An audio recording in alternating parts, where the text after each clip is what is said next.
Mr. Mayor, it is 5:30 p.m. and the live stream has commenced. You may begin your meeting. Thank you, Madam Deputy Clerk. I see that we have quorum, so I will call this meeting into session. This is a public meeting under the Planning Act, Monday, March 14th, and the time is 5:30. We now will have the land recognition statement, and tonight Councillor Olson will be reading. We begin this meeting by acknowledging the land on which we gather is the traditional territory of the Haudenosaunee and Anishinaabe peoples, many of whom continue to live and work here today. The territory is covered by the Upper Canada Treaties and is within the land protected by the Dish with One Spoon Wampum Agreement.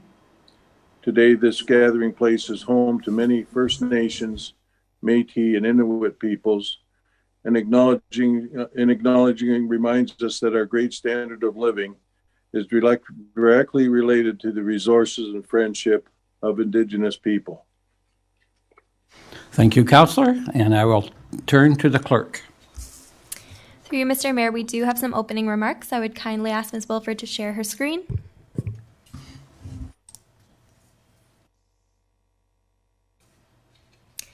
Public meeting under the Planning Act, March 14th at 5:30 p.m. All Town of Pelham in-person public meetings have been canceled. Instead, the town is holding all meetings electronically via Zoom. Please note that no decisions have been made prior to this public meeting. The Planning Department will be providing a presentation regarding the subject applications. Participants are reminded, please ensure your background is free from offensive or vulgar material. If inappropriate material is visible, you will be removed from the meeting. Vulgar or offensive language will not be tolerated. If inappropriate language is used, you will be removed from the meeting. Participants will remain in the waiting room until they are called to speak.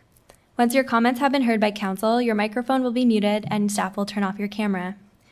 The Zoom chat is not being monitored, nor is recommended to contact the Clerk's Department during this meeting. Please contact us via email at clerks@pelham.ca. This email address is being monitored during the meeting. Decorum. The public meeting under the Planning Act is a formal public hearing requiring decorum. This means that all comments are to be made through the chair. If you have pre-registered to speak, you'll be given an opportunity to address council at the public portion of the meeting. If you are live streaming and wish to submit a comment live, please email clerks@pelham.ca. Please note that comments must be received during the public portion of the meeting, otherwise they will not be considered. Disrespectful comments will also not be tolerated. Please note that if decorum is lost, the meeting may be recessed and persons will be asked to leave. Public portion of the meeting. To allow for an efficient meeting, each member of the public will be given an opportunity to speak to council during the public portion of the meeting. Please note that after all members of the public have been given the opportunity to speak, the applicant or agent will have the opportunity to address the public comments and concerns at one time. Please note that all comments stated and received electronically form part of the public record and will be considered by planning staff when preparing their recommendation report for council's consideration. If you wish to receive a copy of the notice of decision, please contact the planner responsible for the applications as soon as possible. Shannon Larocque, Senior Planner, slarocque@pelham.ca. This contact information is also available on the Town of Pelham's website.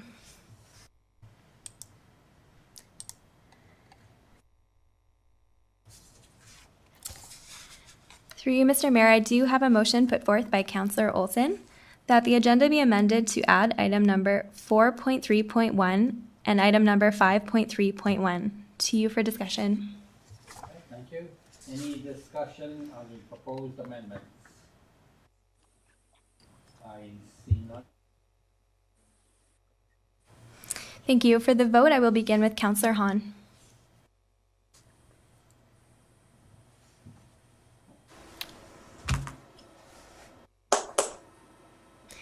Sorry, Councillor Hahn? It's not good. Can you hear me? Yes. Okay, yes. Thank you. Councillor Hildebrandt. Yes. Councillor Kaur. Yes. Counselor Olson, Yes. Counselor Stewart, Yes. Counselor Wink, Yes. Mayor Junkin. Yes. Thank you, and that carries.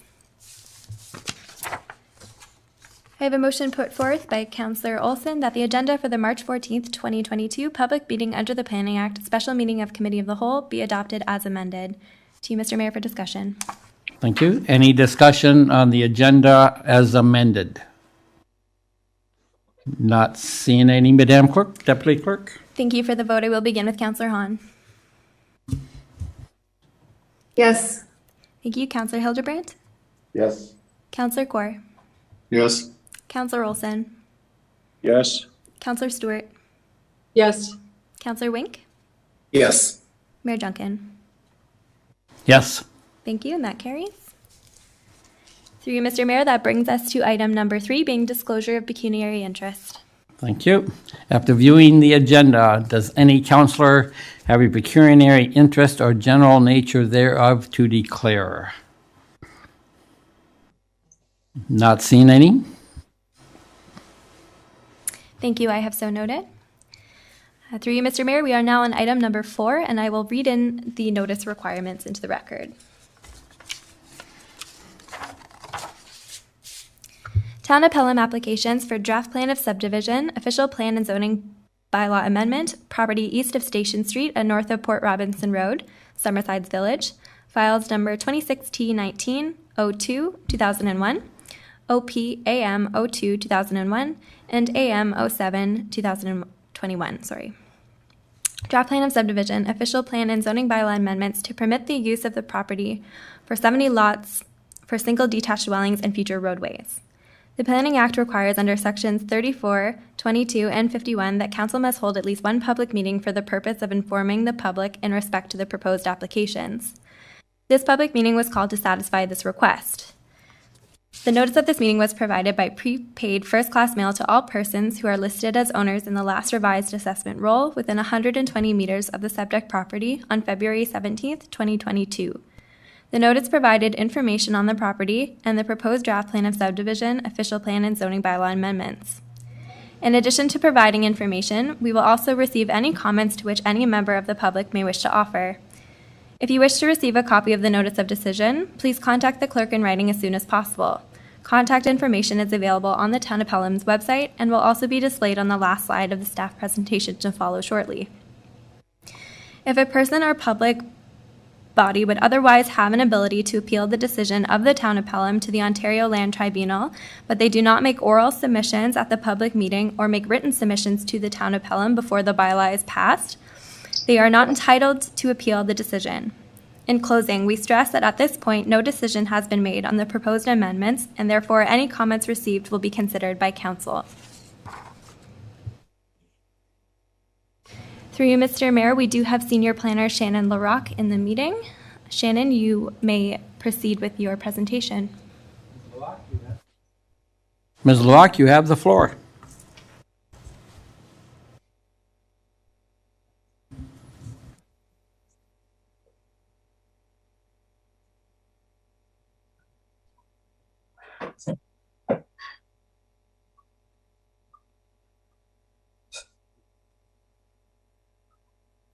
Thank you, Mr. Mayor. This public meeting is for property located on the north side of Station Street, on the north side of Port Robinson Road, east of Station Street. The development is known as Summerside's Village, and the applications are for a draft plan of subdivision, official plan, and zoning bylaw amendment. This property is surrounded by a number of different land uses. It's very much an area in transition. Lands to the east are contemplated for future development, and lands fronting to the south on Port Robinson Road consist mainly of existing residential uses and also some new residential uses that are currently under construction.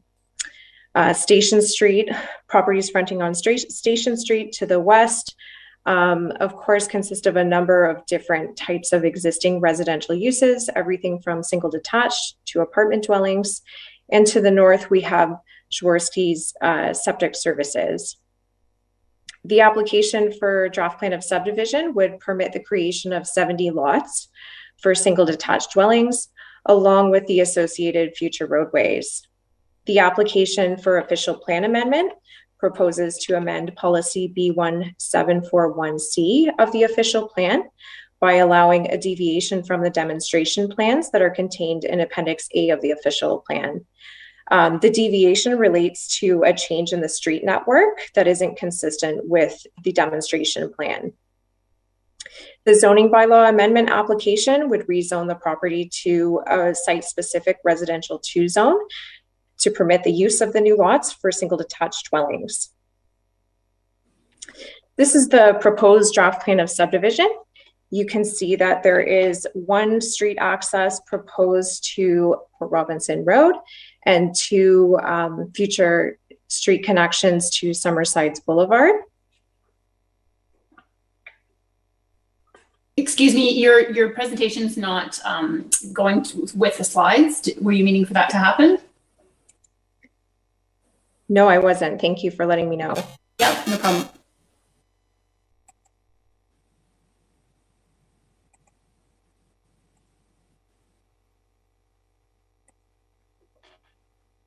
Does that look more consistent? Everybody can see the draft plan?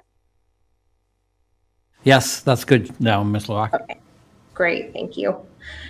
So the street connection you can see down in this location to Port Robinson Road, and the intention for 2 future street connections to Summerside Boulevard up here that would go across adjacent property to the north. The intention for these 2 street connections is that they would line up with the future Norgate Way and Shaw Avenue, which are part of the draft plan approved Park Place South subdivision. In terms of the planning framework for these applications, they're located, the property is located within the settlement area in the provincial policy statement and within the delineated built up area in the growth plan for the Greater Golden Horseshoe. These areas are where most development is to take place, and efficient use of land and existing services is encouraged. A number of housing options is also being encouraged within these areas. And the region's official plan designates the property as being within the urban area and the designated built-up area. These areas, too, are intended to accommodate a range of land uses, including residential and employment uses. Again, intensification and redevelopment is intended to occur in this location over the long term. And the town of Pelham is assigned a minimum annual intensification rate for development of 15%. The town's official plan designates the property as East Fonthill Low Density Residential and East Fonthill Medium Density Residential. These lands are entirely within the East Fonthill Secondary Plan area. And the East Fonthill Low Density Residential portion of the property is the majority of the property, and it does support the use of single detached dwellings. And the medium density portion of the property really just pertains to the road connection to Port Robinson Road. And roads, of course, are permitted in all designations. And the requested official plan amendment, this is a better demonstration of it. This is an excerpt from the demonstration plan in Appendix A to the official plan. On this property in particular, and the portion of the road network that is inconsistent with this demonstration plan really relates to this portion where there was supposed to be a second connection to Port Robinson Road, but due to the location of existing dwellings in this location, that wasn't possible. The other thing that was contemplated for this area was a rear access laneway for uses fronting on Port Robinson Road, and that is not being provided. So this is the plan that's being considered, and this is the demonstration plan.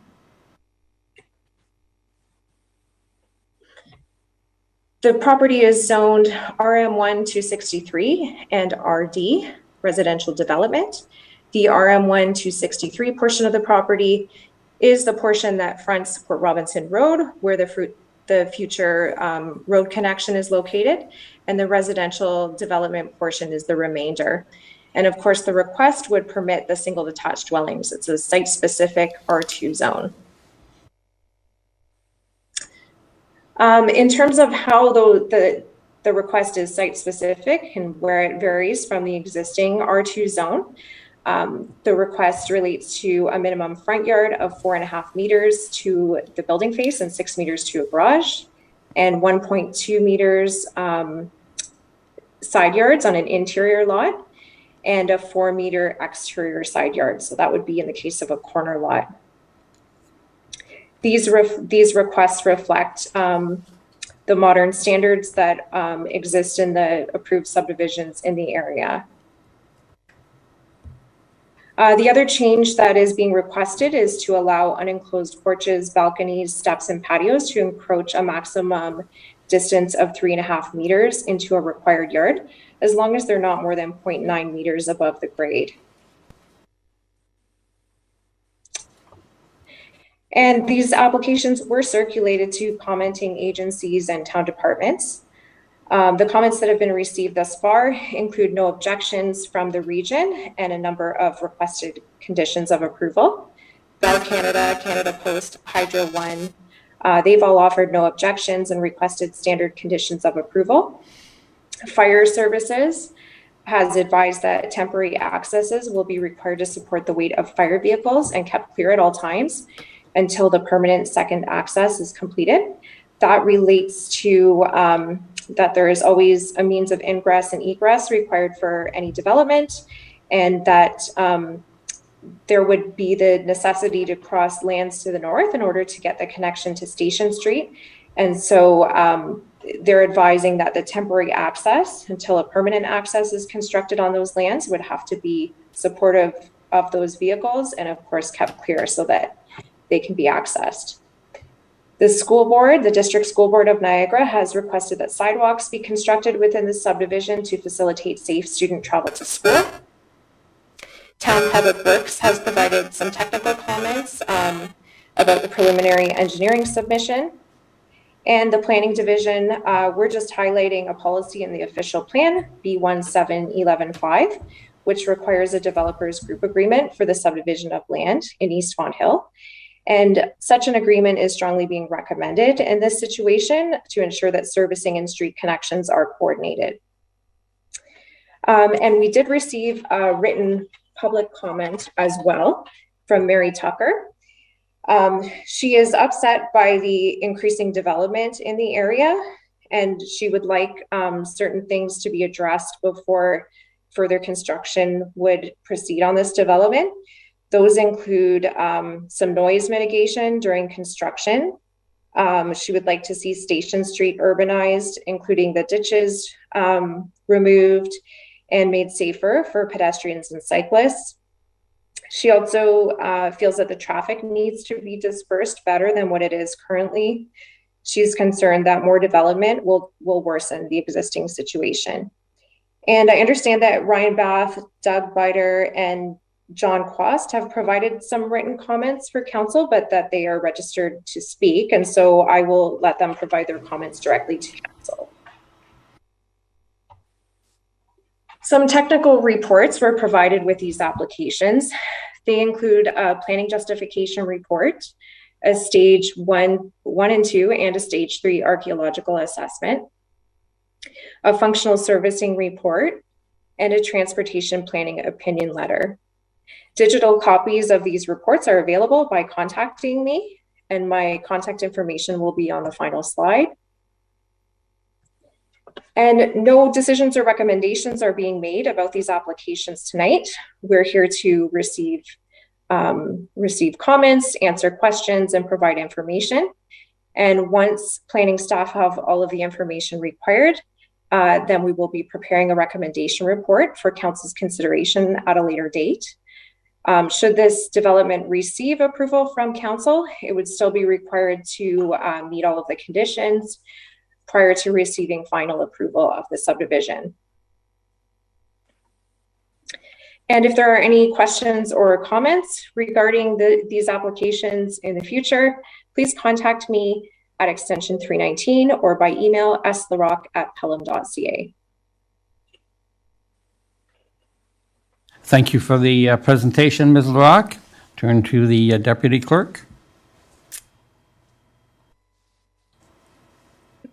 Thank you. Through you, Mr. Mayor, I would just ask Ms. LaRock to please stop sharing her screen.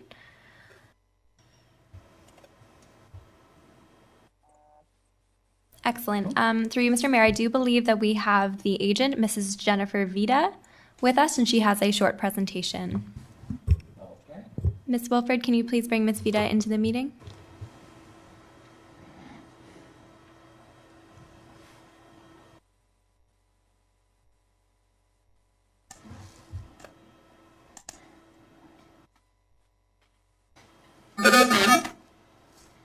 Can you hear me? Yes, we can. You have the floor. Thank you. So good evening. My name is Jennifer Vida, and I'm a registered professional planner, and I work for Hummel Properties. Thank you for the opportunity to present the Summerside Village Subdivision plan to you this evening. A special thank you to town staff for their assistance in processing the development applications and collaborating with us to bring this plan forward. Next slide. Do you have my slides up? Okay. As staff noted in their presentation, the subject lands are located south of Summerside Boulevard, east of Station Street, and north of Port Robinson Road, as outlined in red on the attached plan. The property is approximately 4.2 hectares in size and is currently vacant and ready for development. The lands form part of the East Fonthill Secondary Plan area and are designated for low-density residential uses. Next slide.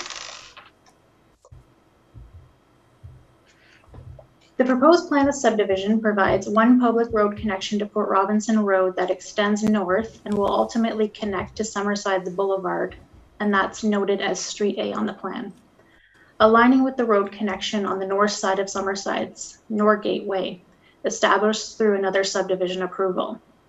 Street B forms a crescent extension from the south portion of Street A and continues north and will also connect to Summerside's Boulevard, again aligned with the approved street connection Shaw Avenue on the north side of Summerside's Boulevard.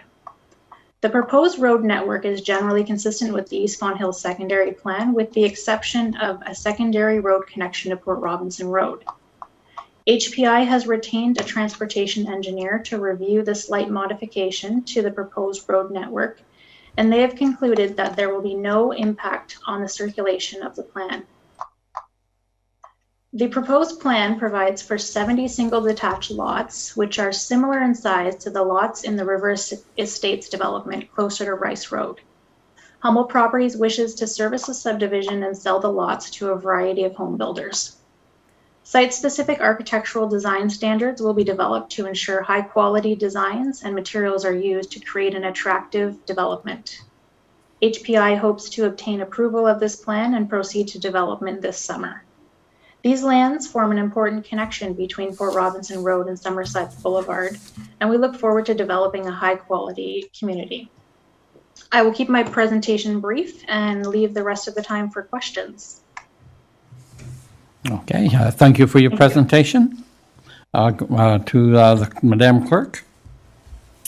Through you, Mr. Mayor, that does bring us to the public portion of the meeting, and we do have two pre-registered members of the public this evening. I would kindly ask that Ms. Wilford bring Ryan, Doug, and John into the meeting. They will be appearing together. Okay, thank you.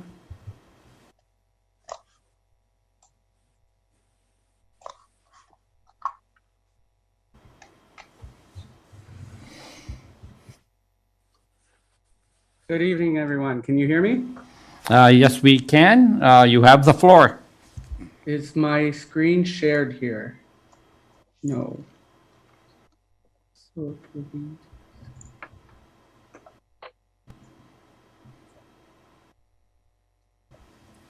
There you go.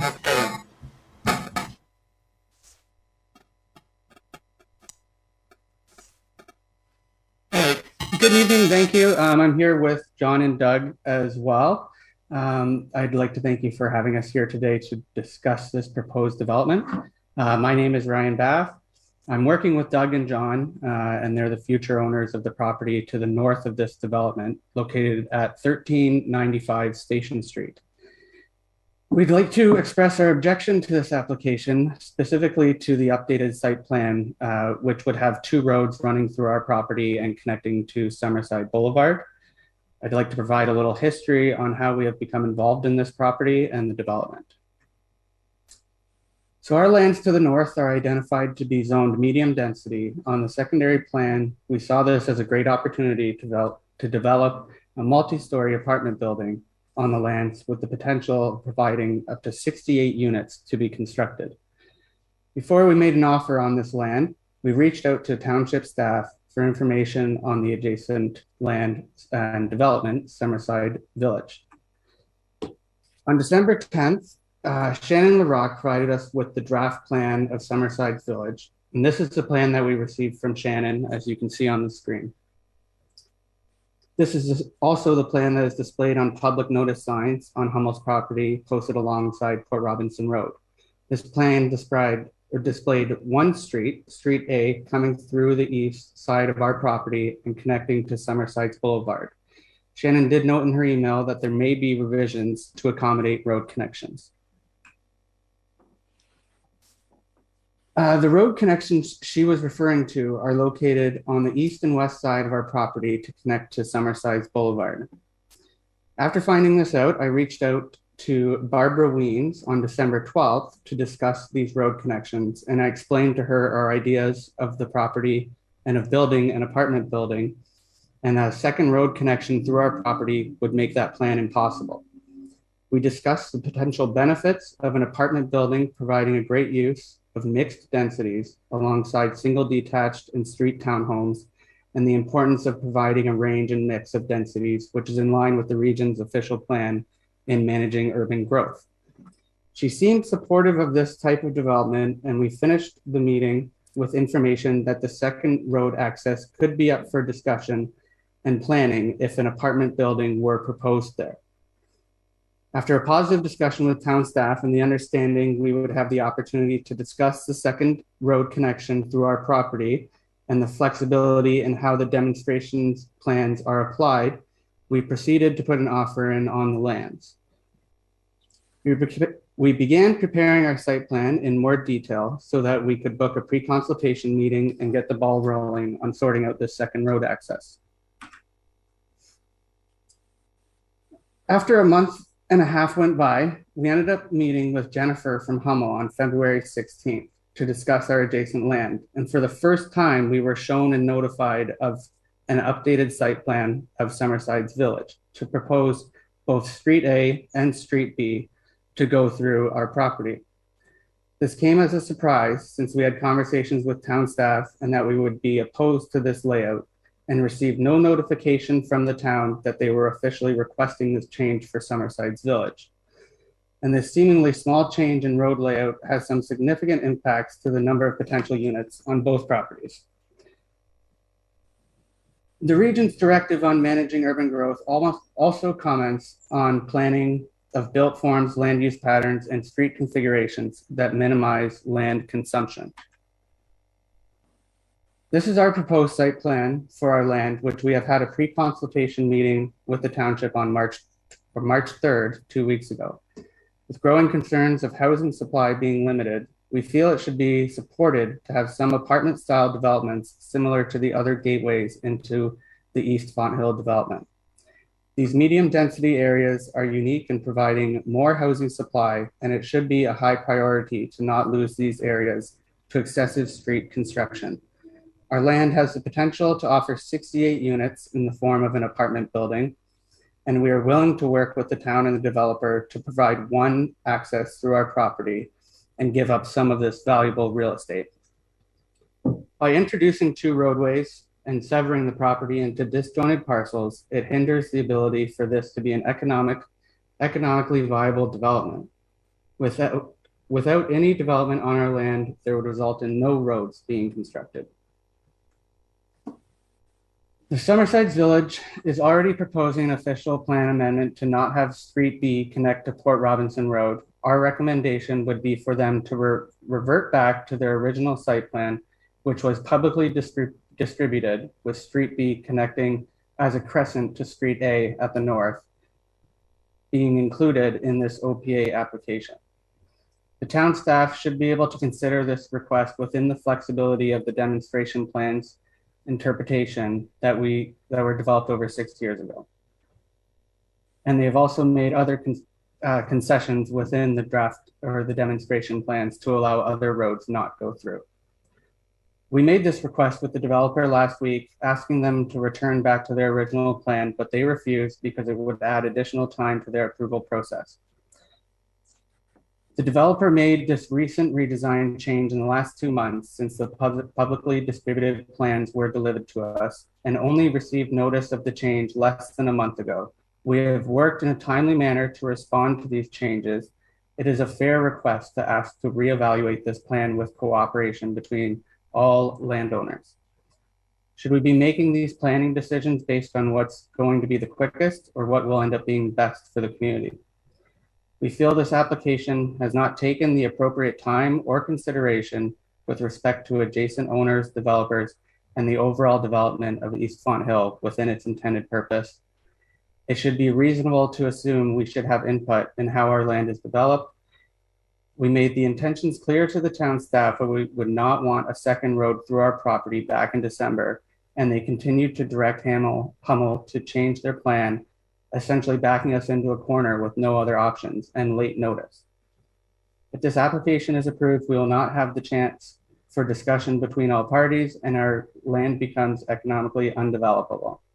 Our request to council is to defer a decision until key stakeholders have had the opportunity to prepare a cohesive development plan in this area that would be most efficiently benefit the community as a whole. I'd like to thank you all for your time, and we're here for any questions or comments that you have. Thank you very much for your presentation. Must be pointed out that there will be no decisions made on these applications tonight. It is strictly a public meeting so that everyone, public and otherwise, can have a chance to make their opinions known on the developments. To you, Madam Clerk. Through you, thank you.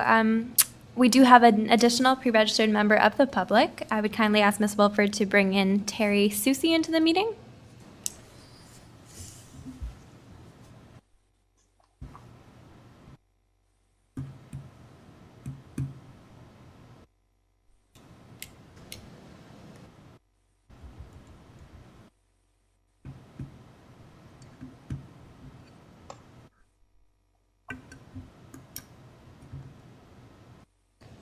I do see that you are within the meeting, Ms. Susie. You may turn on your camera and unmute yourself and proceed with your comments.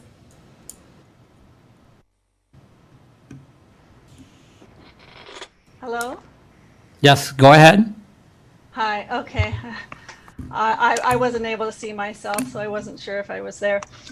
I'm actually on 119 Port Robinson Road, so I'm not really sure if I'm in the right meeting, because just by looking at the map, I think where you're developing is a little bit west of me. Maybe you can clarify where exactly 119 Port Robinson Road is on your development map there. It was small for me to see on the letter that I received in the mail. Let me ask any of our planning. Does Ms. Weems or Ms. LaRock, do you have any idea where 119 Port Robinson is? Yes, Mr. Mayor, it is just slightly west, or I'm sorry, just slightly east of this property. It doesn't back directly onto the development. With that information, Terry, I believe you're in the right meeting. Oh, okay. I was wondering if they're going to be doing a 20 to 30 foot like buffer before they start building. Like are their backyards going to come right up to my fence, or are they going to have a buffer? Okay. we are usually we're hearing all presentations, and then when we're done all presentations, we will go back and answer the questions. So if you want to put your questions to the planners now, and then they will come back with answers as the meeting progresses. Okay. Well, that was one of them. Yes. Yep. Is there going to be a buffer? And then I wasn't quite sure where exactly that street. I don't know if it was A or B. Is it just to the west of me, 2 houses over? It was kind of hard to tell on the. Okay. Any other questions? The buffer was my main one. Okay, and we will definitely get back to your questions when we have heard all public presentations. Okay. Okay, excellent. That's all then, Terry? Thank you. Yep. Okay, thank you. Madam Deputy Clerk? Through you, Mr. Chair, we have no additional pre-registered members of the public. However, I will just check the clerk's at pelham.ca email address.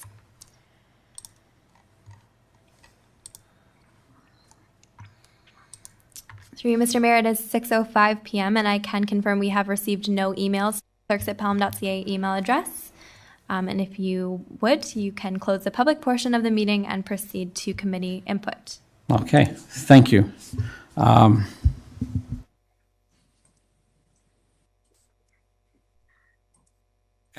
Okay, so now we can speak to questions that were asked. Who would, if we can, let's go back to the person we just had, and would that be Ms. LaRock, or should we ask the developer to answer those questions?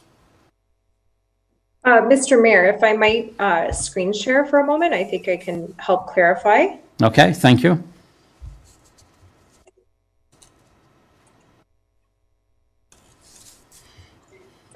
So here is 119 Port Robinson Road in relation to the development lands. These are the development lands right here. The future location of Street A would be right here, so west of 119. In terms of the lots that would be created through the plan of subdivision, the rear lot lines of those properties would abut the current lot line. In terms of a buffer, I mean, it's likely that those people would have fencing along their rear lot line, but in terms of a buffer, there wouldn't be I guess a true buffer in terms of open space or planted area, but there would be a somewhat of a buffer, just by virtue of the fact that the houses themselves wouldn't be permitted to be constructed right up against the lot line. They would have to meet the required rear yard setbacks and side yard setbacks. So there would be an offset from the lot line, but not really a true buffer. Okay, thank you. And the residents' other question? Mr. Mayor, I believe I addressed both in terms of where the future street location was with respect to her property and whether there would be a buffer. Yes, you're right. I'm sorry. Excellent. Okay, thank you. Any other questions as we went down the list? Perhaps Ms. Weens, or no, we'll stay obviously with Ms. LaRock. The question of the two roads. I was wondering if the planning department would like to make a comment at this time on the difference between the one road and the two roads as is now being proposed. Any comment on that? Certainly, Mr. Mayor. The demonstration plans in the official plan, they do depict the two road connections to Summerside's Boulevard. And that is depicted on the updated draft plan that's before council tonight. So that does meet the official plan, and that has been the place since 2012 when it was placed into the official plan. It's not uncommon for a development to go through revisions and changes from the time it's submitted to the town, and based on the feedback that's received through circulation. Often that feedback may be that a certain part of it doesn't meet the policies in the official plan and requires adjustment. And that's what you see occurring on this plan, is an adjustment to meet the official plan. The purpose of having, and I guess the importance of having those road connections from the town staff perspective really is the fact that, East Fonthill is designed based on a grid pattern, and the intention for that is to help to disperse the traffic, and rather than have it collect on specific roads and specific locations, and also to provide for active transportation. The other item that's sort of made these road connections more important is the fact that we do have the Park Place South development now draft approved on the north side of Summerside's Boulevard. And so there are now 2 connecting roads that if they do not follow straight through to Port Robinson Road, they would not be connecting roads as shown on the official plan demonstration plans. Okay, thank you for that. Madam Clerk, we now go to Council. Okay, excellent. And I see Councillor Kaur, you have your hand up. Yes, through you, Mr. Mayor, for Mrs. LaRock. Would this subdivision need 2, or could it survive with 1 exit road on Summerside Boulevard? Ms. LaRock? In terms of meeting fire and emergency services requirements, is that the nature of the question? No, I'm just asking the question. Would this pass if there was only 1 exit onto Summerside Road? Through you, Mr. Mayor, town staff is supportive of it with the 2 connections. That is more consistent with the demonstration plan. And so we would prefer to see it with the 2 connections, and we believe that does conform to the official plan.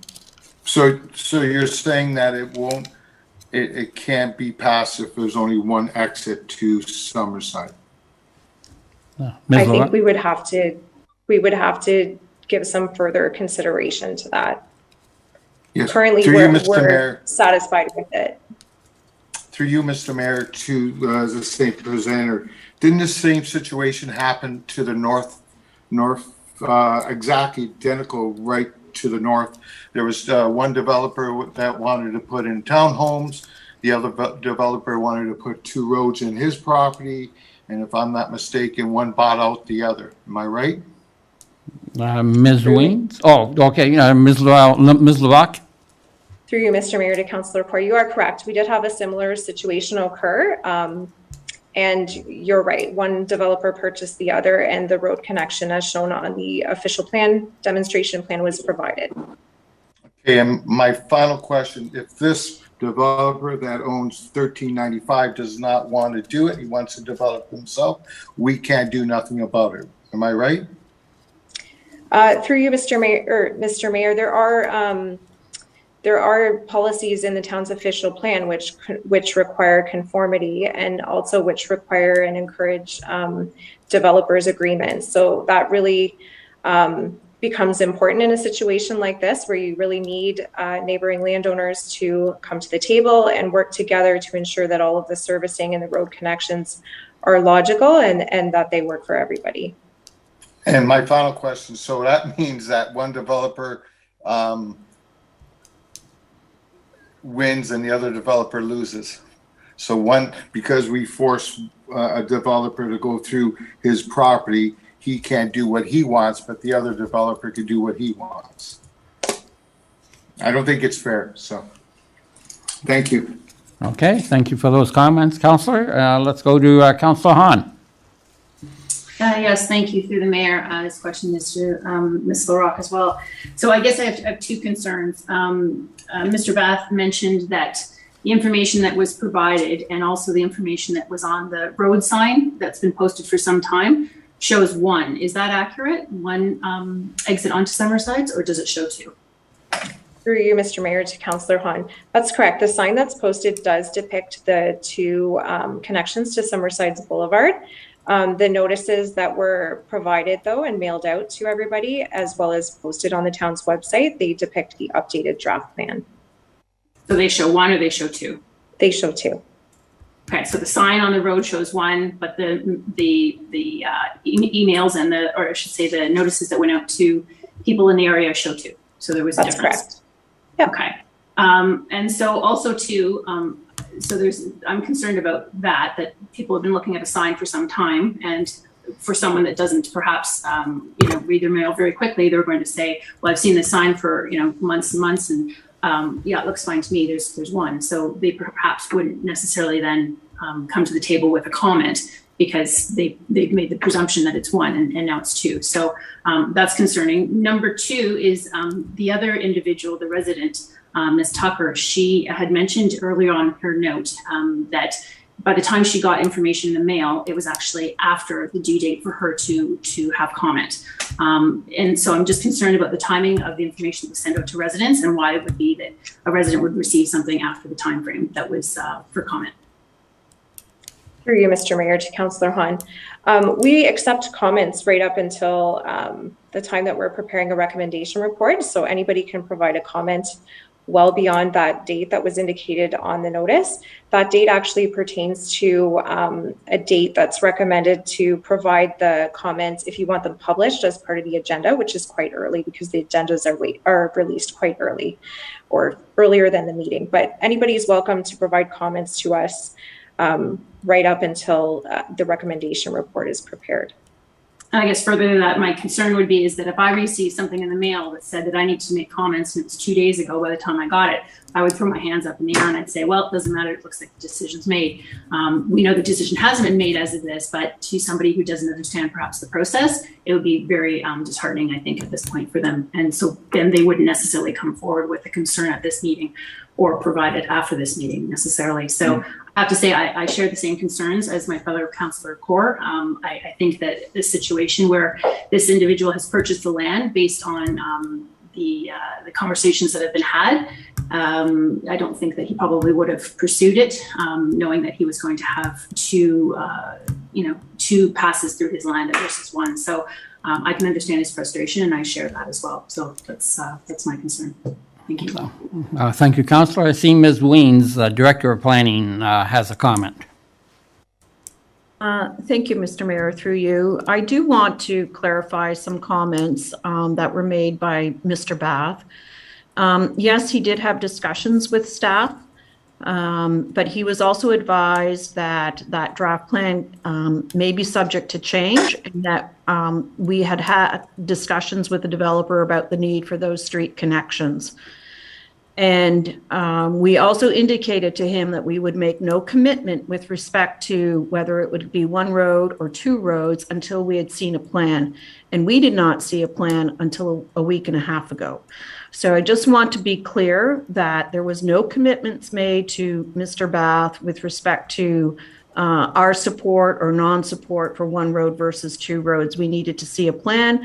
We certainly encouraged him to consider the two roads. That's what the official plan called for in terms of the demonstration plans. And we wanted consistency with that and the importance of maintaining those connections and integrations with the neighborhoods, both with vehicular traffic connections and integration, as well as active transportation. Okay, yes. Thank you for the clarification, Ms. Weens. Any other comments from, I see Councillor Hildebrand. Thank you, Mr. Mayor. The question is to our planning, Ms. Rock. The question I have is, anytime you make changes to road, it affects the infrastructure that's been placed in the ground. Obviously, there's changes in the arrangement of roads. Can you verify, does the existing infrastructure support the new plan without any changes in the ground? Ms. LaRocque? Through you, Mr. Mayor, to Councillor Hildebrand. Our public works staff haven't indicated that there would be any need to upgrade or upsize infrastructure at this point in time. They haven't expressed any concerns to that effect. I'm not concerned about upsizing. I'm concerned about location. All the infrastructure, as far as I know, has been put in on Summerside, and it's permanent and it's done. So if those things have changed, there's going to be a change in the infrastructure and there's a cost. I share my concern also that Councillor Corr raised about the changes in the roads. It's very, I don't like these meetings where we come into these changes and there hasn't been agreement by the developers ahead of time. I think that should always occur prior to these type of meetings happening. Thank you. Okay, thank you, Councillor Hildebrand. Any other comments from any additional councillors? I see Councillor Wink. Yeah, so just a couple of things through you, Mr. Mayor. With this subdivision, DSBN indicated that they wanted sidewalks throughout the subdivision. Is that a normal course of action that happens with a subdivision as such? Ms. LaRocque? Through you, Mr. Mayor, to Councillor Wink. That's right. We will be requiring sidewalks on both sides of the roads throughout this subdivision. And when we have a subdivision development, we do circulate it to the school boards, and it's normal course for them to provide us a comment that they want to see sidewalks within that subdivision. Okay, thank you. And one other question. So we've got two developers at loggerheads here. One saying that they want to put a street through someone else's property, and that person who is about to buy that property and will own that property doesn't want the street to go through there. Shouldn't there be some consent between the two developers to allow this or work through this? You know, it just seems like I don't know if we'll ever get to consent. One wants it, the other one doesn't. So where does that put us? Ms. LaRocque, any comments on that? Sure. Thank you, Mr. Mayor. As you know, and I've mentioned, the official plan encourages the use of developers groups agreements to try to work out these kinds of issues. These gentlemen that are looking at purchasing this property, they are new to the table. This application has been in process with the town since the fall. And so we've really just begun conversations with them as they really were not involved up until recently. But it would be our intention to have meetings between the developers prior to bringing a recommendation report forward to council for consideration. So just one more question, Mr. Mayor. So the original application that was presented to town staff was essentially a cul-de-sac with no intention of having two-street access to Summerside. Why the change in the plan, and whether town staff wants to make comment on that, or Ms. Vida wants to make comment on that? Let's go to Ms. LaRocque first. Certainly. The change to the draft plan was made as a result of comments that were provided by town staff. And that was really to try to bring the plan closer to what was contemplated in the official plan since 2012 and shown on those demonstration plans. And further, those were connections that we really wanted to see, given that we now have draft approval on Park Place South on the north side of Summerside's Boulevard. Without the continuation of those north-south roads, they're not north-south roads anymore. And so we really felt that they were important connections and they should be added to the plan. And that's the reason for the revised plan. So then Summerside Drive, the boulevards are going to have to be recut and the streets connected. Is that correct? Through you, Mr. Mayor. That is correct. That was always the intention.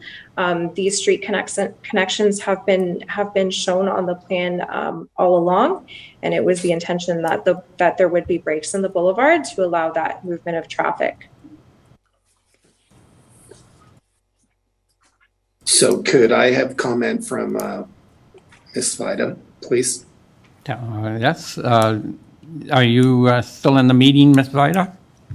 Yeah. I am. Okay. Care to comment, please? Sure. So we had initially submitted our application back in September showing Street B as a crescent street, and it did not go straight out through to Summerside's Boulevard. That's why the public notice sign on the property indicates that. That was our initial submission and our preference. And as Shannon noted, through the review process, staff had indicated the preference for Street B to go straight out to Summerside's Boulevard. We spent a tremendous amount of time and effort updating our studies and resubmitting the plan to address staff comments, and that's the plan that you see today. Okay, we're not making any decisions on this today, so that's fine. Thank you. Okay, thank you, Councillor. I see Councillor Olson. Yes, through you, Mr. Mayor, on the proposed draft plan of subdivision, there are two blocks, namely Block 71 and Block 72. I'm not sure what those constitute. It looks like it's a solid line across the bottom of the subdivision. Care to comment on that, Ms. LaRock? Or is it the road that refers to? I can comment if you wish. Oh, go ahead then, please. Those are 1 foot reserves that you put at the end of a street. When you know that street is going to be extended at one point, it just means that those lands will be conveyed and controlled by the town before those extensions are made.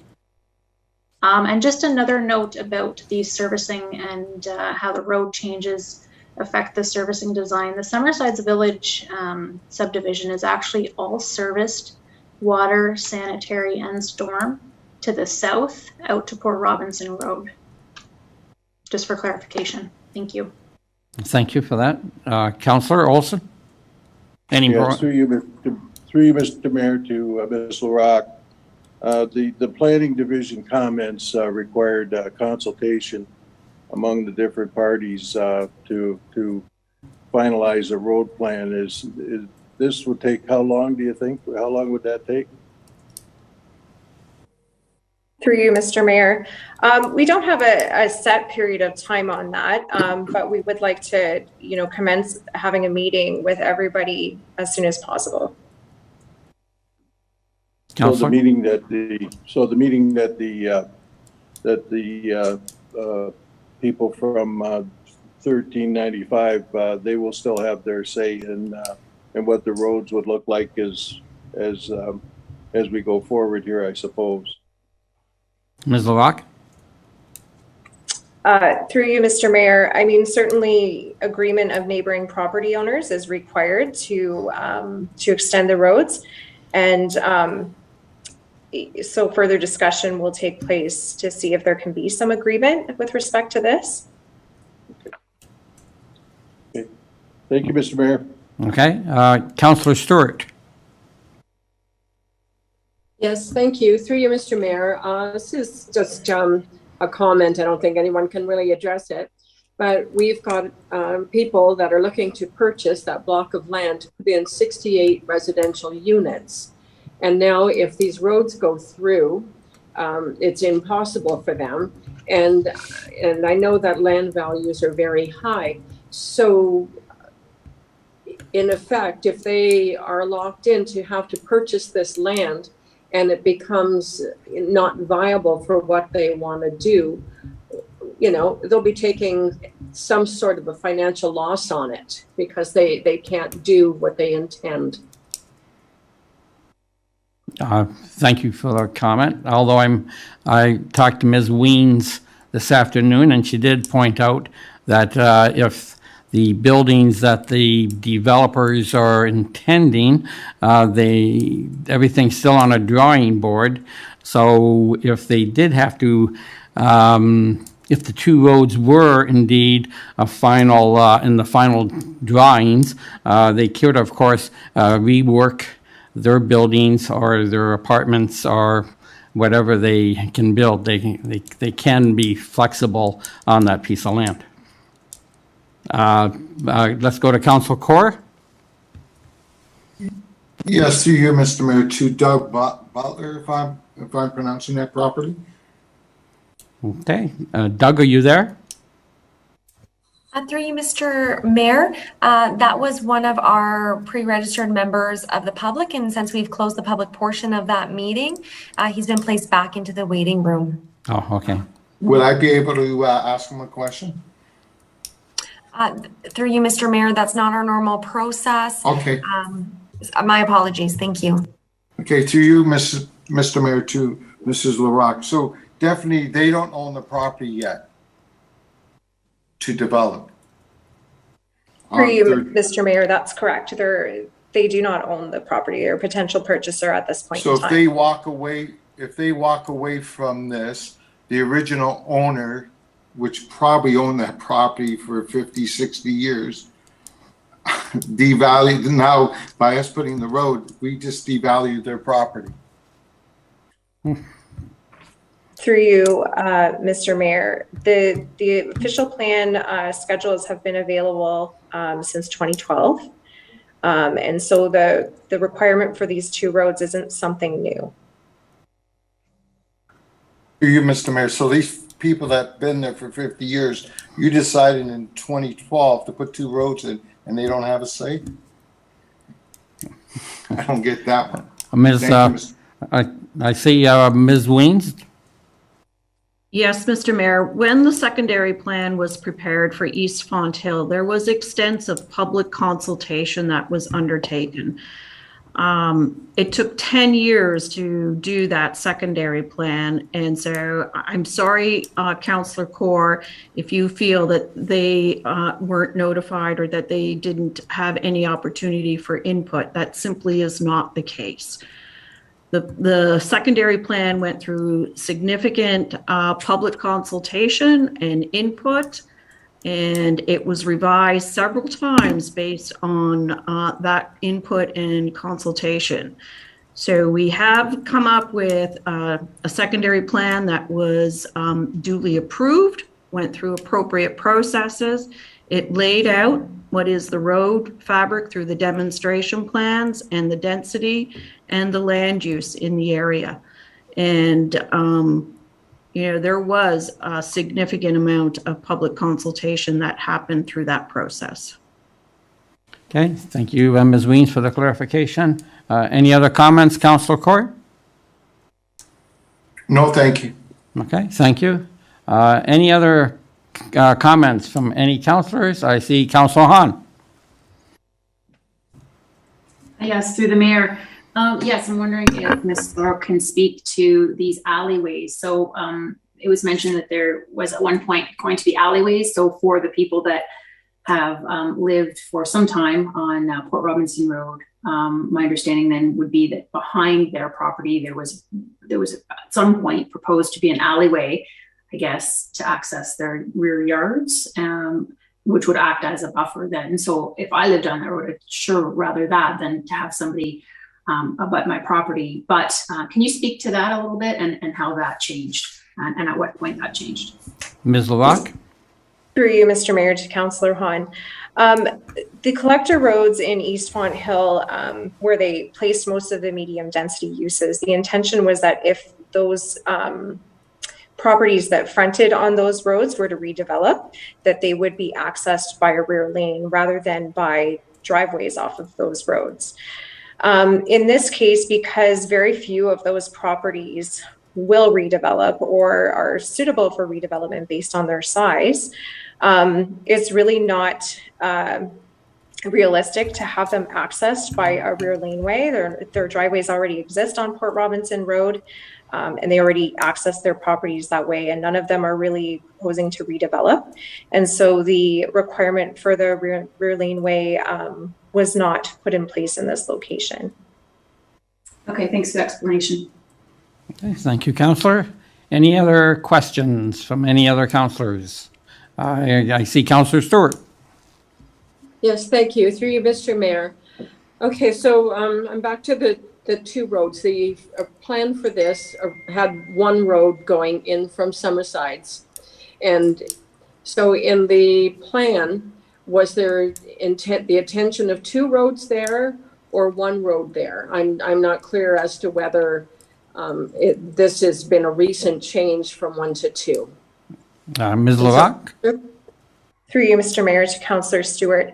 The East Font Hill secondary plan and the demonstration plans that are in the town's official plan, they've always shown the 2 connections to Summerside's Boulevard. The recent change that you speak of is the original application that was received for this property versus the revised application that shows the 2 connections, which is now consistent with the official plan. Thank you. Okay, thank you, Councillor. Any other questions? Oh, Councillor Corr. Yes, through you, Mr. Mayor, to Mrs. LaRock. 1395, it's a business, is it not? They're conducting business there. Ms. LaRock? Through you, Mr. Mayor, that's correct, Councillor Corr. That there is an existing business operation at this location on some of the lands. Some of the lands are the rear of existing residential properties that front on Station Street. If we do okay this, through you, Mr. Mayor, to Mrs. LaRock, so if we do okay it, it goes back to the original owner. So we're asking them to move their business because we want to put 2 roads in. That's my comment. Through you, Mr. Mayor, to Councillor Corr, I would expect that it may be the owner's intention to relocate their business if they're selling their property for residential development. Okay. Councillor Corr? Yeah, but they won't sell it if there's 2 roads going through the property. But if I'm correct, there is only 1 road on Port Robinson. The 2 roads are on Summerside. Is that correct, Ms. LaRock? Through you, Mr. Mayor, I believe Councillor Corr is speaking to the 2 roads proposed to go through Jaworski's property. And it's not that the property could no longer be developed. It could. It just couldn't be developed as shown on this preliminary sketch that was provided by the presenters earlier.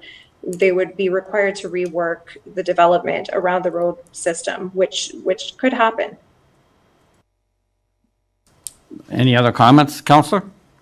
Yes, but they don't own the property, so they're just giving a proposal. If they can't get what they want, they'll walk away from the deal and the original owner will have that property back to them. Am I right?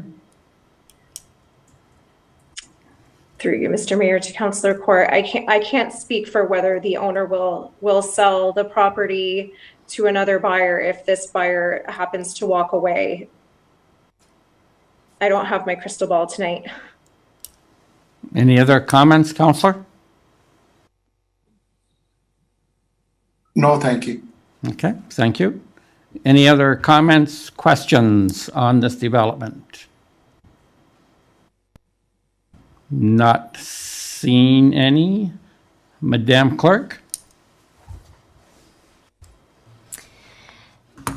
Through you, Mr. Mayor, that does bring us to the presentation of resolutions. I do have a motion put forth by Councillor Wink that committee receive report 2022-64 for information as it pertains to file numbers 2016-19-02-2021, OPAM-02-2021, and AM-07-2021, and that committee direct planning staff to prepare the recommendation report on this topic for council's consideration. To you for discussion. Thank you. Any further discussion on this application? Not seeing any. Madam Deputy Clerk? Thank you. For the vote, I will begin with Councillor Hildebrand. Yes. Councillor Corr? Yes. Councillor Olson? Yes. Councillor Stewart? Yes. Councillor Wink? Yes. Councillor Hahn? Yes.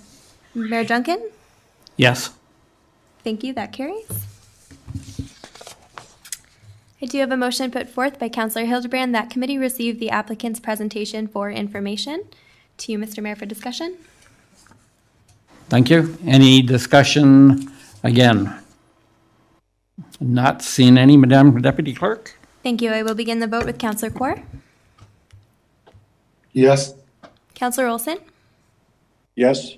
Councillor Stewart? Yes. Counselor Wink? Yes. Counselor Hahn? Yes. Counselor Hildebrand? Yes. Mayor Duncan? Yes.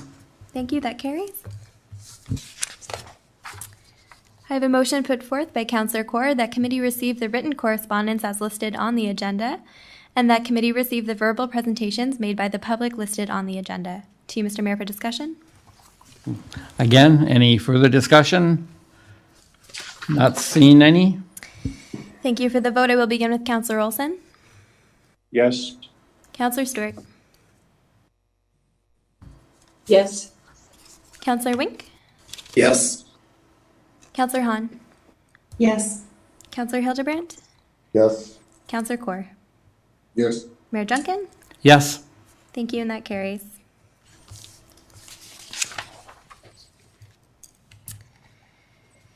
Mr. Mayor, that does bring you to the next application on tonight's agenda. I will read the notice requirements into the record. Town of Pelham application for draft plan of condominium and zoning bylaw amendment, 701 Quaker Road, file number 26CD19-04-2021 and AM-08-2021. A draft plan of condominium and zoning bylaw amendment to permit the development of the property for 27-block townhouse dwellings and associated private roadway and common areas. The Planning Act requires under Section 34 and 50 that Council must hold at least one public meeting for the purpose of informing the public with respect to the proposed draft plan and amendment. This public meeting has been called to satisfy this requirement. Notice of this meeting was provided by prepaid first-class mail to all persons who are listed as owners in the last revised assessment roll within 120 meters of the subject property on February 17, 2022. The notice provided information on the property and the proposed draft plan of condominium and zoning bylaw amendment. In addition to providing information, we will also receive any comments which any member of the public may wish to offer. If you wish to receive a copy of the notice of decision, please contact the clerk in writing as soon as possible. Contact information is available on the town's website and will also be displayed on the last slide of the staff presentation to follow shortly. If a person or public body would otherwise have the inability to appeal the decision of the Town of Pelham to the Ontario Land Tribunal, but they do not make oral submissions at the meeting or make written submissions to the Town of Pelham before the bylaw is passed, they are not entitled to appeal the decision. In closing, we stress that at this point, no decision has been made on the proposed amendment, and therefore any comments received will be taken into account by Council in their consideration. Thank you, Mr. Mayor. We do have Senior Planner Shannon LaRock representing this file as well. Ms. LaRock, you may proceed with your presentation. Okay, Shannon, or Ms. LaRock, you have the floor.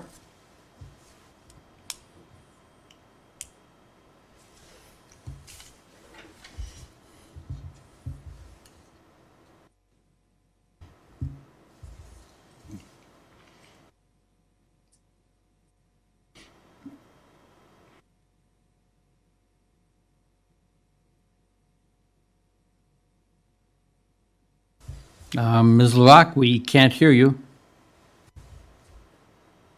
Thank you, Mr. Mayor. Just trying to find my mute once I'm screen sharing here. Go ahead.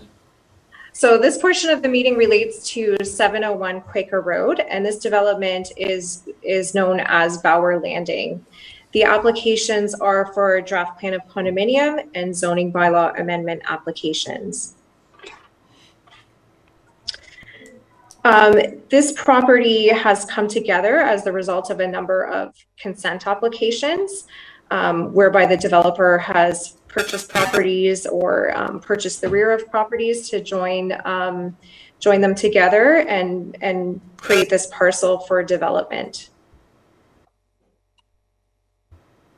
This property is located on the south side of Quaker Road.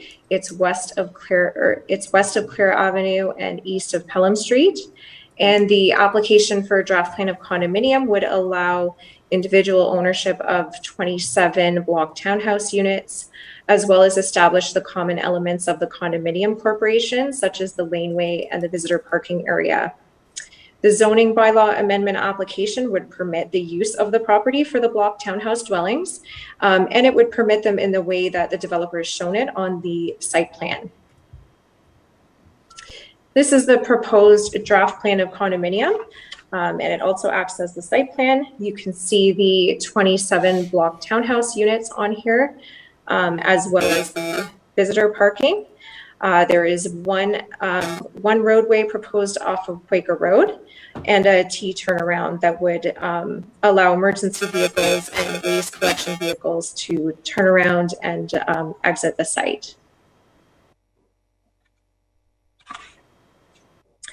In terms of the planning framework for this application, the property is located within a settlement area in the provincial policy statement and within the delineated built-up area in the growth plan for the Greater Golden Horseshoe.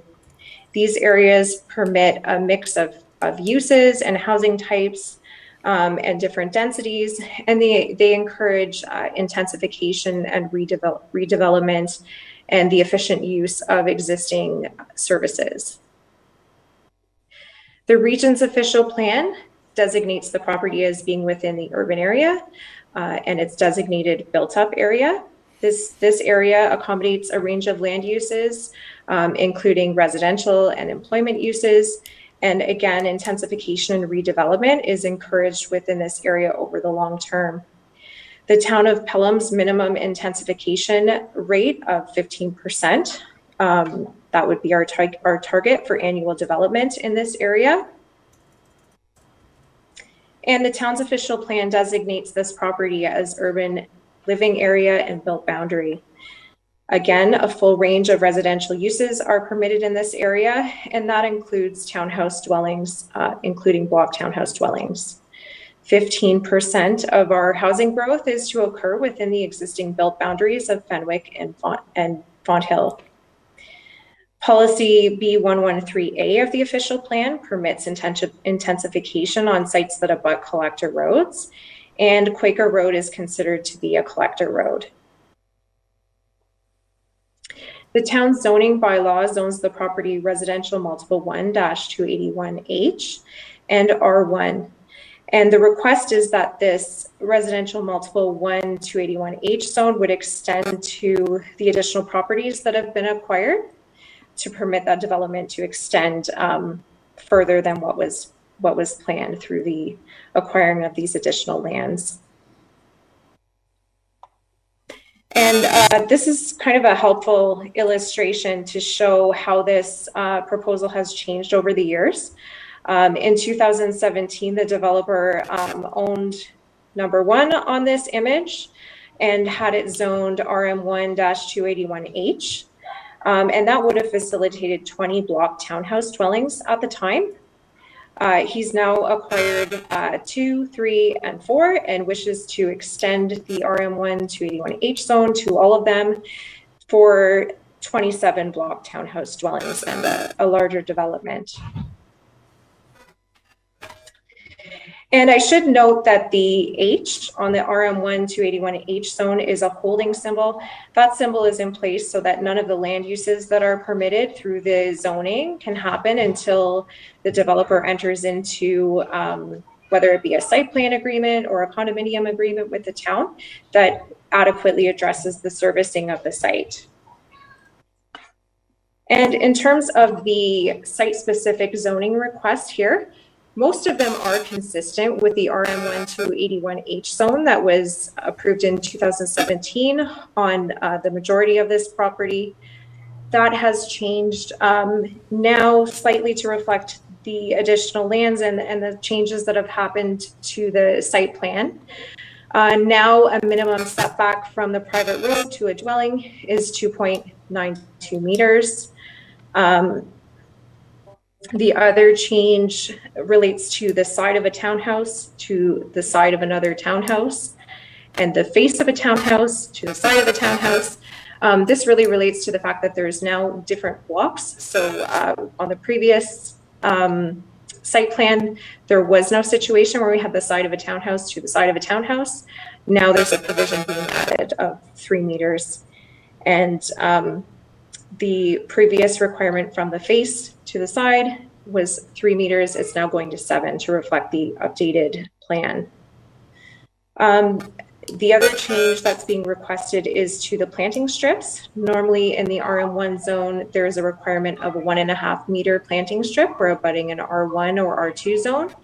It's now 1.2 meters along the west lot line of 7695 Quaker Road and 0.5 meter along the east line of 703 Quaker Road. That really relates to where the private road comes up along those existing properties that front on Quaker Road. There isn't really a land use proposed there, just simply the road. In terms of the amenity area, it would be as shown on that site plan. So each dwelling unit will be provided with a yard depth of 6 meters, measured from the rear wall of the dwelling to the lot line as their private amenity space. It's fairly typical for a condominium development. And these applications were circulated for comment too. The region provided no objections subject to the requested conditions. Bell, Canada Post, Hydro One, and Enbridge also no objections. They did request their standard conditions of approval. Fire services, because there's only one entrance and egress from this development, and it's more than 90 meters in length, they have required that these, or I guess given an early indication that these units will have to be sprinklered. That's a matter that would be addressed at the time of building permit application. And our town public works have provided some technical comments about the preliminary functional servicing report and plans that were provided with the applications. We did receive a comment from a member of the public, Dave Robertson, advised that he's concerned about the traffic on Quaker Road and how that might impact his ability to exit his driveway. And technical reports were provided in support of these applications, digital copies of which are available by contacting me. There is a planning justification report, a functional servicing report, a stage 1 and 2 archaeological assessment, and a traffic brief addendum. The next steps in terms of this application, of course, would be once town staff receive all of the comments and questions, and all of the necessary information needed to address those, we will prepare a recommendation for council's consideration. No decisions or recommendations are being made tonight. The next step for this application, these applications, should they receive approval, would be approval of the site plan application, as well as final approval of the condominium. And any questions or comments regarding these applications can be provided to me by calling me at extension 319 or through email asktherock@pelham.ca. All right, Ms. LaRock, thank you for your presentation. I will turn to the clerk. Thank you. Through you, Mr. Mayor, I do understand that we have the agent, Mr. Ethan Lamont, as well as Patrick Maloney of Sullivan Mahoney, as well as Todd Barber here with us to present to you today. Okay, thank you. You have the floor. Thank you, Mr. Mayor, and members of council, members of staff, good evening. My name is Patrick Maloney. I'm a lawyer with Sullivan Mahoney. I am appearing on behalf of the owner, which is Homes by Antonio Limited, and they're the proponent of the development you have before you this evening. I'm also joined by Ethan Lamont, who's a planning consultant with Upper Canada, and Mr. Barber, who's an architect.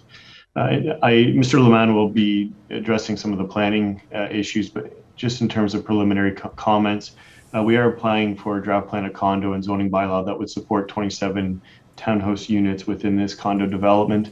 As Ms. LaRock did point out, approximately half of this property is already zoned to permit 20-unit condo development, with similar zoning constraints that's being applied for in the current application. So since that was approved, I think that was the bylaw was passed in 2017. Our client has acquired those additional lands and now is expanding that original development over the greater area. So this has allowed the development to have slightly larger units, spaced out a little bit more, and increasing the parking within the area. As it relates to parking, in most cases, we have 4 parking spaces per unit, which is about 2.5 times the zoning requirement. and there also is some visitor parking area for overflow.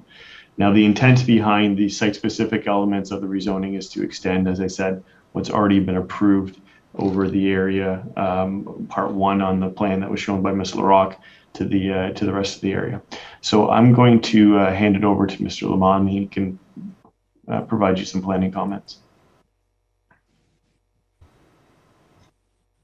Thanks, Patrick. Through you, Mr. Mayor, I do have a brief presentation. A lot of my presentation has been spoken through Shannon's presentation, as well as Patrick's comments, but I do just want to go through it quickly just to provide some visual representation of what we're doing here. So I trust everybody can see that. Yes. Okay, so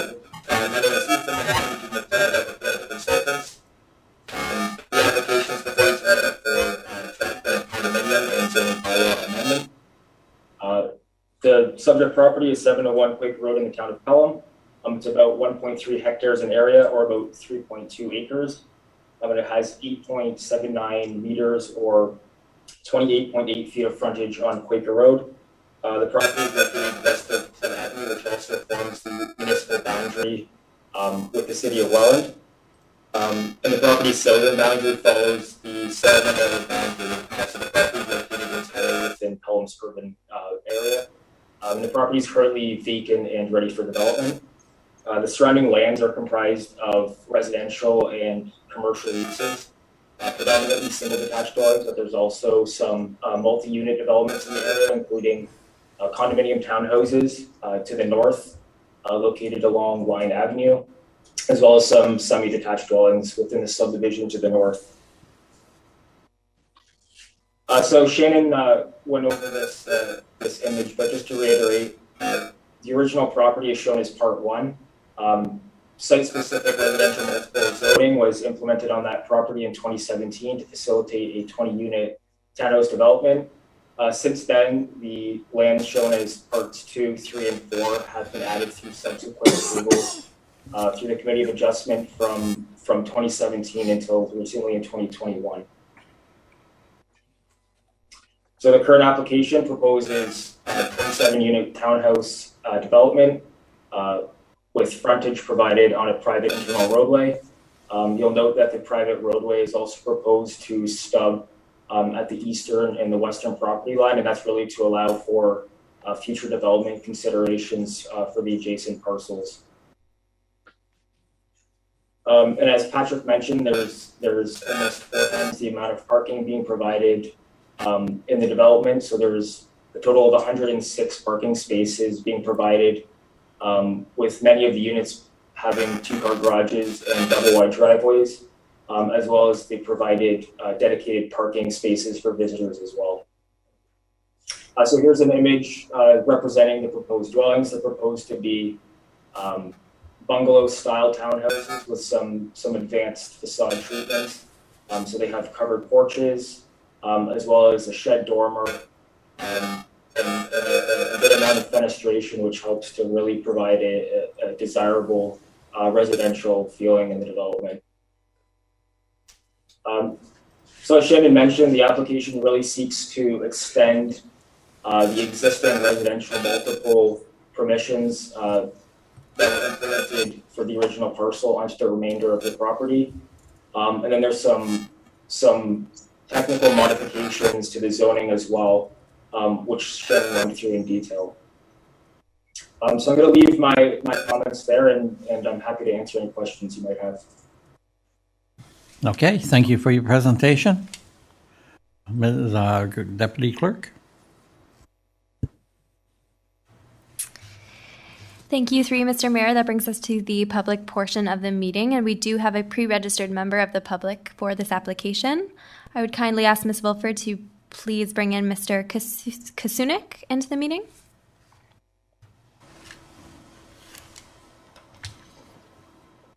Mr. Kasunik, we do see you if you'd like to unmute yourself and turn on your camera and proceed with your comments.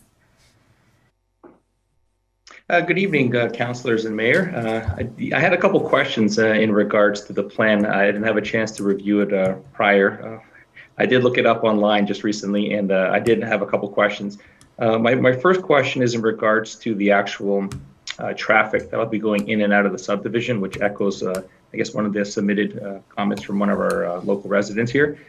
It appears there'll be between, I think, 27 or possibly 50 cars that'll be coming in and out of the subdivision, just based off the quick math of how many units there are here. Just curious as to how that single roadway will impact traffic on Quaker Road. Living on Quaker Road, I know there's a lot of traffic already in front of our door, and it makes it very difficult for residents to travel in and out of their driveways when they're trying to back out. The other question I have is in terms of the private road itself. I noticed to the east of the subdivision, there's some existing residential on Clare Avenue, but towards the west, the private road stops next to the abutting property. Just curious if this subdivision is part of a first phase of a multi-phase project where possibly this owner or this sub-developer might also own the lots to the west of the subdivision where they might continue on with this tract housing. Also wondering how that's going to impact the property of the local residents in the area, being that we're putting in a higher, I guess you call it a multi-use residential zoning. It makes it, I guess, more challenging for people who are trying to sell their homes and get a good value for them as well. Those are the main concerns I guess I had, and just wondering if those can be addressed possibly through I guess the application, and I guess take into consideration when you guys are making your decision. Thank you. Great. Thank you for those questions. I'll turn to the clerk. Go ahead. Thank you, Mr. Mayor. That does conclude our public speakers. Having said that, I will just check the clerks at pelham.ca email address. Mr. Mayor, it is 7:01 p.m. and we have not received any emails, and therefore you may close the public portion of the meeting and move into committee input. Okay, thank you very much. So we will answer the public questions at this time, Madam Clerk, right? Yes.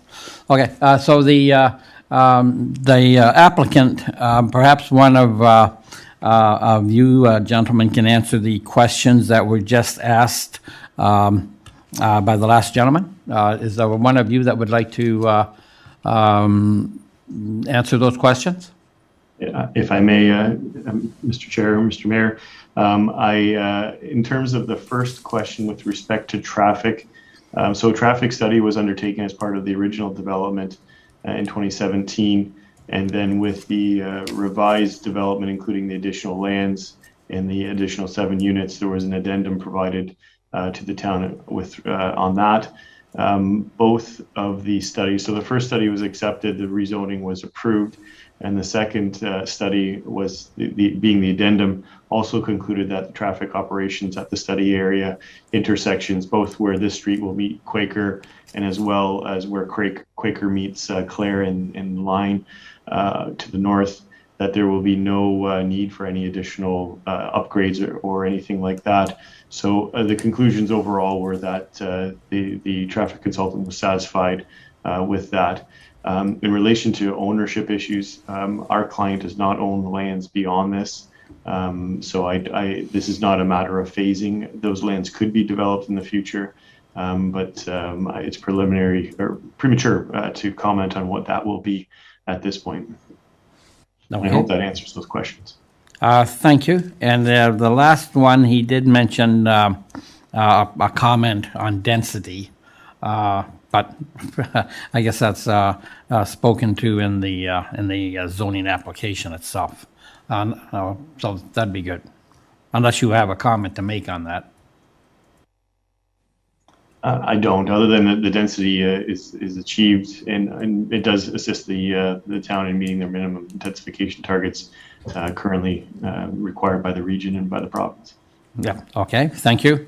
With that done, then we turn to the council, Deputy Clerk. Okay, and I see Councillor Olson wishes to speak. Yes, through you, Mr. Mayor, to Mr. Marr.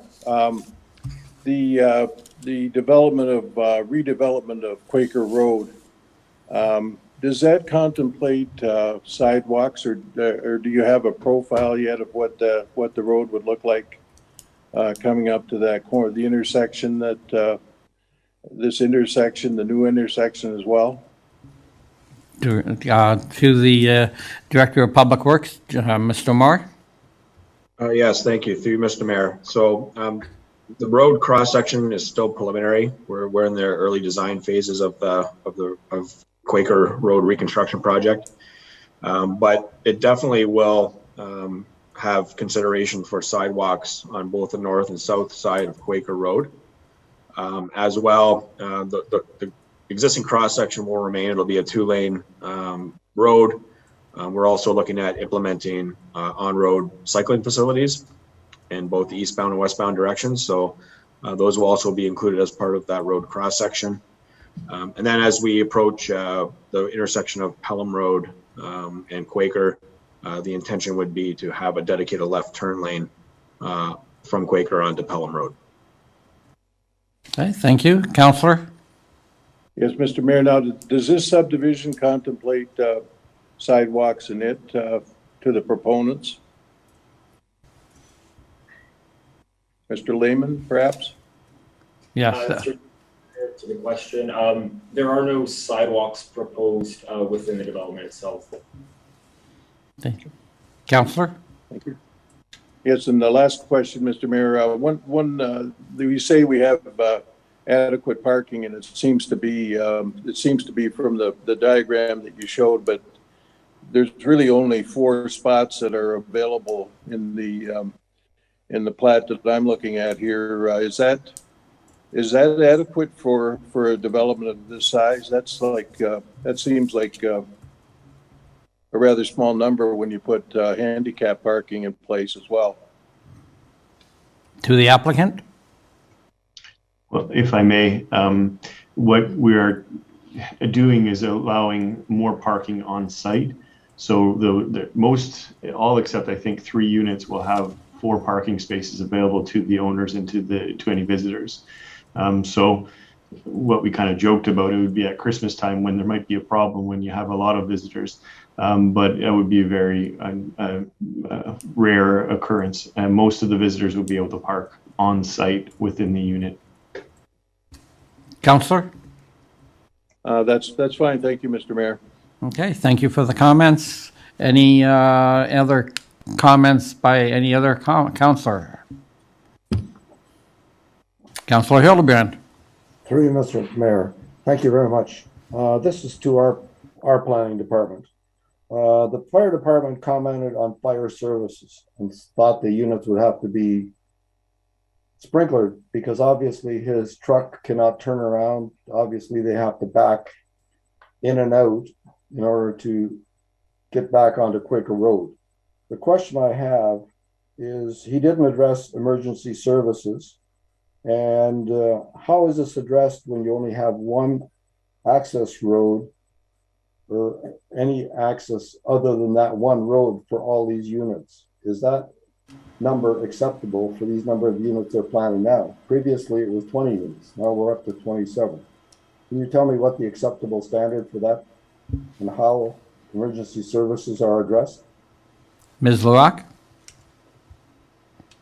Mr. Mayor, to Councillor Hildebrand, I understand it's an Ontario building and fire code requirement that if the roadway is longer than 90 meters, it requires the units to be sprinklered. That was the only concern that was expressed by our fire department, and it was more of an early notice to the developer that they would have to design the units in that way. They haven't expressed any concern about the width of the private road that's proposed or the ability to use the T turnaround to leave the site. Councillor? Could those questions be asked of the fire chief? Ms. Luak? Certainly, we can pose more detailed questions to him. Thank you. Okay, thank you, Councillor.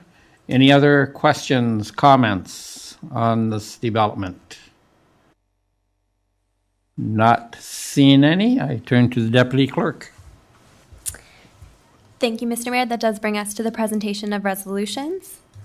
I have a motion put forth by Councillor Hahn That committee receive report 2022-66 for information as it pertains to file numbers 26 CD 19-04-2021 and AM-08-2021, and that committee direct planning staff to prepare the recommendation report on the topic for council's consideration.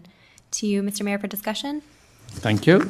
Any discussion on this resolution? Not seeing any, Madam Deputy Clerk? Thank you. For the vote, I will begin with Councillor Stewart. Yes. Councillor Wink. Yes. Councillor Hahn.